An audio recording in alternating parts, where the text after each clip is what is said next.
A person's greatness is determined by their thoughts. This timeless truth has been proven again and again by the lives of successful people. Napoleon Hill, in his famous book Think and Grow Rich, said, "What you think, you become."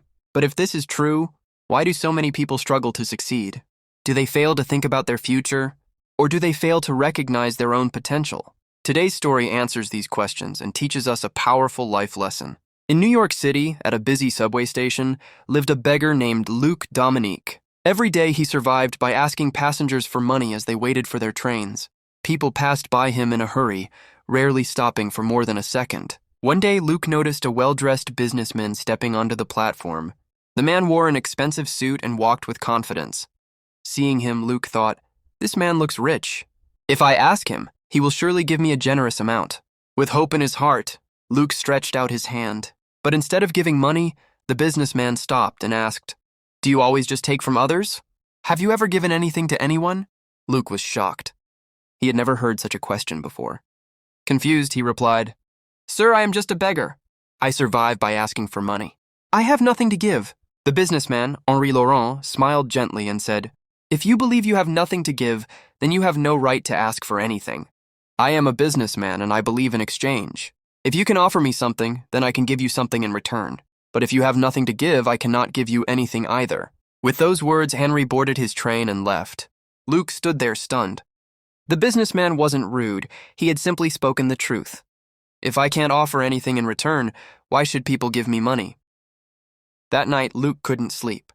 One sentence kept echoing in his mind. If you want to receive, you must first give. For the next 2 days, Luc didn't beg at all. He was too busy thinking. On the third day, while sitting at the station, he noticed a small patch of wildflowers growing near the subway tracks. Their bright colors caught his eye, and suddenly an idea struck him. What if instead of only taking, I offer something in return? What if I give people a flower every time they give me money?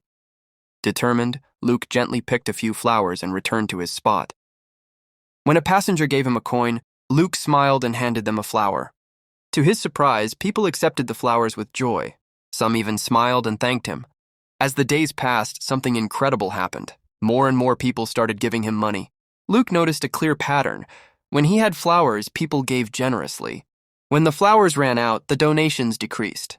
So it's true, he thought. People like exchange.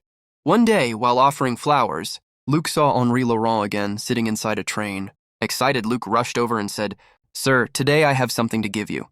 If you give me money, I will give you flowers in return." Henri smiled, handed him some cash, and accepted the flowers.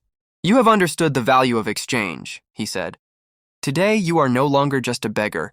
You have become a businessman." Those words changed Luc forever.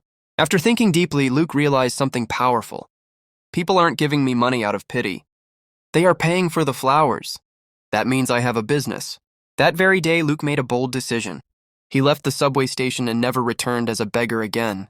6 months later, at the same New York station, 2 well-dressed men met. One of them looked closely at the other and said, "Do I know you?" The other man smiled and replied, "Yes, we have met before, right here." Suddenly, the first man's eyes widened.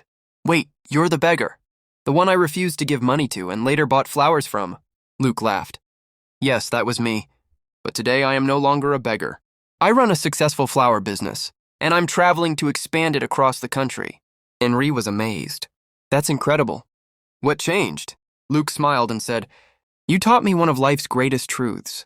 We only receive when we first give. That day, I realized I was never truly a beggar. I was a businessman all along. I just had to see myself that way."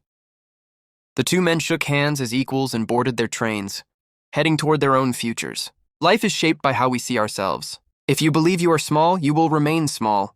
But if you recognize your inner potential, greatness becomes possible. Because when your thoughts change, your future changes too.